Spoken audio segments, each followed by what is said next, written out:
Those who follow our social media know that I bought this 7 Series over 6 months ago, and after all this time, I have a lot to share. Let's get this out of the way right away. This isn't a review or a test drive. These are my subjective thoughts and a bit of modern motoring philosophy, condensed into 15 minutes. Don't worry, we'll also talk about maintenance and the market. Yes, some of my thoughts may seem obvious, and some may even disagree. But I hope there are those who will look at the picture from a different perspective and agree.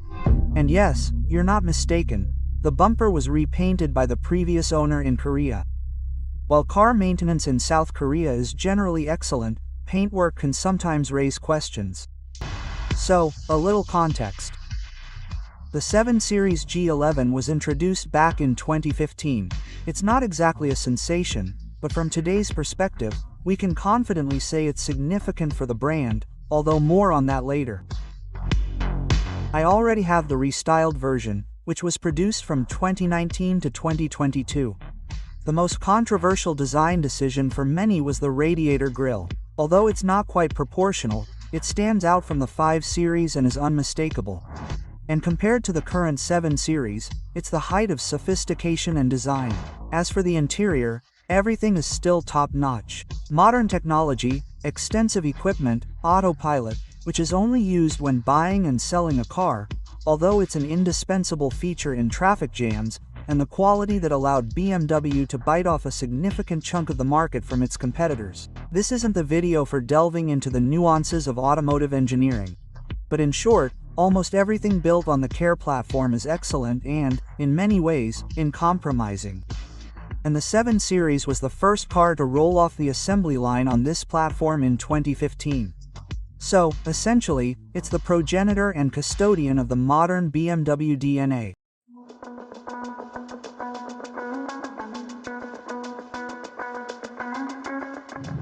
I can't say I got this car by accident. I needed to satisfy my childhood desire for a fast and powerful car for every day. The fast and powerful part is generally straightforward. Everyday comfort is more complicated. I had high hopes for the BMW M8, but as much as I love it, it's hardly comfortable. It's a phenomenal Grand Tourer, but it's incredibly uncomfortable, literally like a stool, and has a stiff, compressed suspension that ruins any daily driving pleasure. The same goes for the M5 competition. The most logical purchase would have been a regular M5, not the competition. Comfortable, fast, and reliable. But I've already had one, and I need to move on. After all, it's important to have a variety of experiences, not get stuck on one. How can I tell you about cars and recommend anything if I haven't tried different things myself? Your horizons need to be broadened, so I try to gain all my knowledge through practice.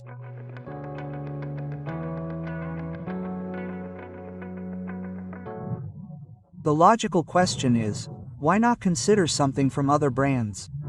The answer is simple. What's truly interesting costs more than I can afford, and what's affordable has either already been owned or is completely uninteresting.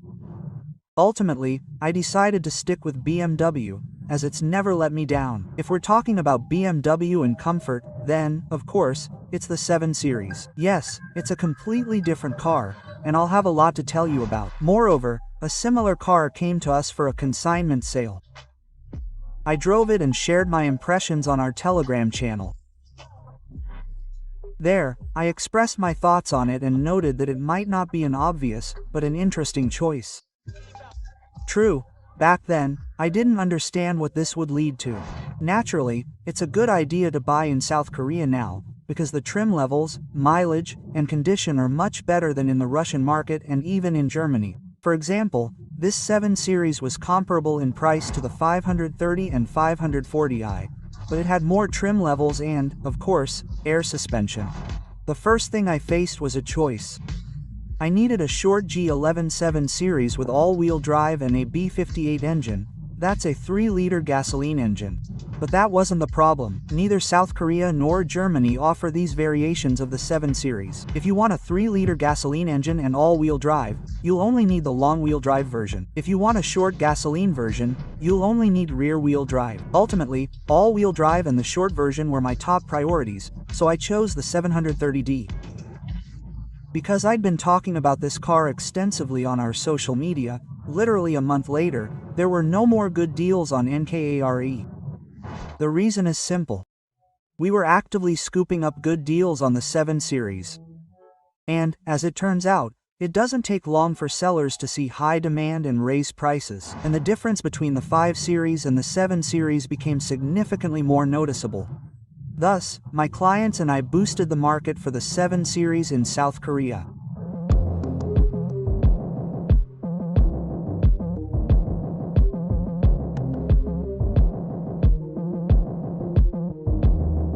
So, what did I get in the end? Let's start with the exterior. I have the M package, and it doesn't make it look sporty or aggressive. Rather, the combination of the short trim and the M package further emphasizes that this is a car for the driver, not the rear passengers. The missing seat massage feature is a special feature, but to be honest, I'm not a big fan of how BMW implements it, so I'm not too upset by its absence, just like I am by the lack of a rear steering axle. The reason is simple, it's simply not needed. Although the car looks big, it's only 16 centimeters longer and 3.5 centimeters wider than the G35 series. So there are no issues with the dimensions. But what I would really like to see in a car of this class is double glazing. The car is quiet, but I realize it could be much quieter. You can still hear traffic sometimes, and especially in the summer, when a motorcyclist drives between the lanes, you can't escape the noise. And then there's the music. In this version, I have Harman Kardon. I could have gone with Bowers and Wilkins. Yes, the Bowers sound a little better, but honestly, I don't see the point in overpaying for this kind of music. If you want high-quality car audio, then a custom solution is the only option. So, I'm not at all worried about the Harman, and perhaps we'll still work on the audio in this car in the future. The interior is, as expected, premium. Leather, wood, and aluminum finish plastic. Beautiful screens and, wonderfully, buttons. They press and everything works. I don't need to delve into the on-screen menu to make the cabin warmer. In general, all interactions with the car's functions are extremely clear. There's no point in opening the manual or YouTube to figure out how to turn on the heated seats or disable the stability control. But the real drawback is the back row. There's simply not enough space for passengers. The Kia 5 has more space, by the way. The seats are comfortable, but not what you expect from a 7 Series. There's about as much space as in the 5 Series. So, after all, this car is for the driver. The passengers are just bones. Yes, they're comfortable, but nothing more. Under the hood is a 3-liter B57 D30 diesel engine, producing 286 horsepower and 650 pound-feet of torque. But the numbers aren't the key here. The key is how this engine interacts with the 8-speed ZF automatic transmission. Shifts are smooth, without jerks, and torque is transferred to the wheels instantly. Acceleration to 100 km per hour takes 5.8 seconds. But again, the numbers aren't important. What matters is how the speed feels. And it doesn't feel like it at all. You simply press the pedal to the metal, and the view outside the window simply begins to change faster. No aggression, just smooth but confident acceleration. The steering is responsive, but without being overly sporty. But unlike a Mercedes, you're a participant in the process, not a passenger. Of course, diesel engines have their own peculiarities. A slight vibration is noticeable at idle. Refueling is essential with high-quality fuel, although this is a truism for any modern diesel engine. A transmission oil change is more expensive on mild hybrid vehicles than on the standard 730D, as the oil change requires replacing the transmission pan. For example, on the 730D, it costs 15,000 rubles, while with the mild hybrid, it costs 55,000 rubles. The only visual difference is the additional oil channel. The intake manifold requires cleaning every 70,000 kilometers, which on mild hybrid versions also results in additional costs compared to the standard 730D due to its complex design, as the service center will spend a significant amount of time disassembling and properly repairing it. These issues apply to all modern diesel engines that comply with Euro 6 standards. The main thing is to keep the cooling system clean, use high-quality oil, and use consumables. This engine will go 300,000 kilometers or more without any critical breakdowns. But as a bonus, you get 10 liters per 100 kilometers. And if I weren't playing catch-up with the Navigator, this consumption would be even lower.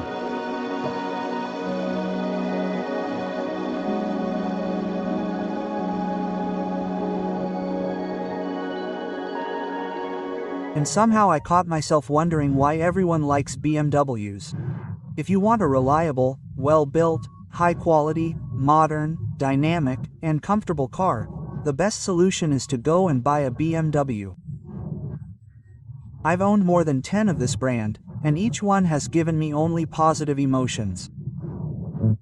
Even maintaining them is not that expensive, even nowadays. And this is not just my opinion. If you remember the ads that listed the brand's strengths, after which car keys were formed into the Audi logo, I wouldn't be so sure now.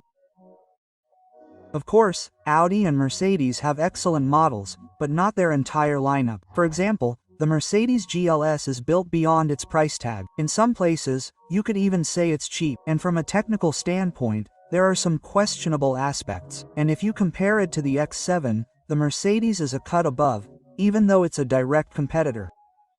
But it's important to note that all the praise concerns cars produced from about 2016 to 2022 or 2023. Around the beginning of 2022, things start to go wrong. Buyers start cutting corners, so the music plays ever quieter.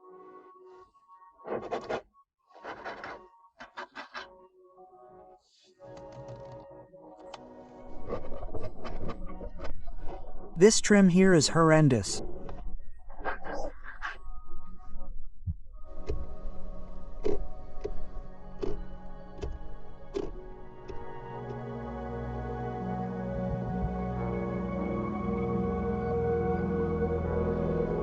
And another interesting consideration, a good X5 from South Korea will cost 700,000 to 900,000 rubles more than a similar 7.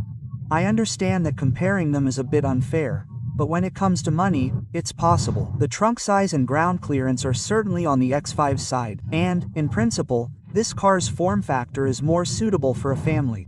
But I very often notice that people buy the X5 for themselves and, at most, carry a couple of bottles of water and a gym bag in the trunk.